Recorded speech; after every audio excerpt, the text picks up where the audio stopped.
శ్రీ వెంకటేశ్వర దివ్య చరిత్ర 8వ అధ్యాయం. శేషాద్రి యొక్క పుట్టు పూర్వోత్తరములు. వాయుదేవుడు ఏ వస్తువునైనను అవలీలగా కదిలించగల శక్తి సంపన్నుడు. ఆదిశేషుని యొక్క శక్తికి అవధియే లేదు కదా. శక్తి సంపన్నులైన వీరికి పూర్వము తగువు ఏర్పడింది. ఆ వాదన ఎటూ తెగకపోవడంతో స్వామివారే లేచి వచ్చి వారిద్దరిలో ఎవరు బలవంతులో తేల్చుకునేందుకు ఓ మార్గం చెప్పారు. ఆనంద పర్వతం ఒక్కటి ఉన్నదని మీకు తెలిసియేయున్నది కదా. ఆ ఆనంద పర్వతము మేరు పర్వతం నుండి పుట్టినది. అది చాలా గొప్ప కొండ. దానిని కదిలించుట మహాశక్తి సంపన్నులకు గాని సాధ్యము కాదు. మీలో ఎవ్వరకు దానిని కదిలింపగలరో వారే అధిక శక్తి కలవారని తెలియుటకు వీలుండును.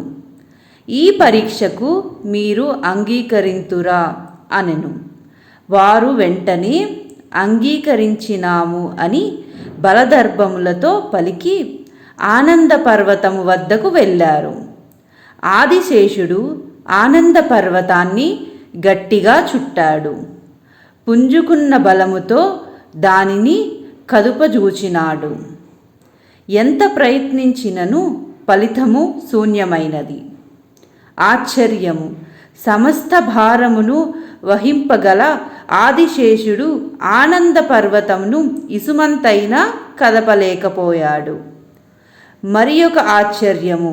సుడిగాలిగాను తుపానుగాను వచ్చి ఎంతటి బలవత్తరమైన వస్తువునైనను చలింపజేయగల వాయుదేవుని ప్రయత్నములు కూడా వమ్మైపోయినవి. ఆదిశేషుడు వాయుదేవుడు ఇద్దరును వారి వారి బలములను చూపి ఆనంద పర్వతమును కదిలించవలనని చివరి వరకు చాలా ప్రయత్నించారు. కానీ ఏమాత్రము లాభము లేకపోయినది. వారిద్దరి పట్టుదలల వలన ఆనంద పర్వతము మీద నివసించు వాయుదేవుని మహోన్నత విజ్ఞంభన శక్తికి లోకములోనే అలజడి ప్రారంభమై హెచ్చసాగినది. సర్వప్రాణులకు వాయువు ముఖ్యము కదా. ఇంద్రుడు ఆదిగా గల దేవతలు దీనికి ఒక పరిష్కార మత్యంతావశ్యకమని అనుకున్నారు. వారు ఆదిశేషుని వద్దకు బయలుదేరి వెళ్ళారు. వినయముగా ఆదిశేషునకు నమస్కరించి ఈ విధముగా అన్నారు. స్వామి, ఇవి ఏమి మీ పట్టుదలలు? యుక్తాయుక్త విచక్షణలు తెలిసిన మీరే ఈ విధముగా ఇతర ప్రాణులకు భీతి గొలుపు విధముగా వ్యవహరించుట ధర్మమా? మీ నుండి కదా ధర్మాధర్మములు మేము నేర్చుకొనవలసి ఉన్నది. ఆ వాయుదేవుని భయంకర విజృంభణములకు లోకములు అల్లాడిపోవుచున్నవి. మీరు భూతహితైక దృష్టిని పూర్తిగా యోచించి ఈ ఆనంద పర్వత చలన ఘనకార్య జనితోపద్రవమును తప్పించవలసి ఉన్నది. ఇందులకు మీరే సహస్ర విధములు నర్హులు. మా ఎడల కరుణాదృష్టి కలిగి మీరైన పట్టు సడలించగోరుచున్నాము. ఆదిశేషుని యొక్క హృదయము ప్రాణకోటి ఎడల చల్లబడినది. వారల మొనవిని యాతడు తన పట్టుదలను కొంచెము సడలించెను.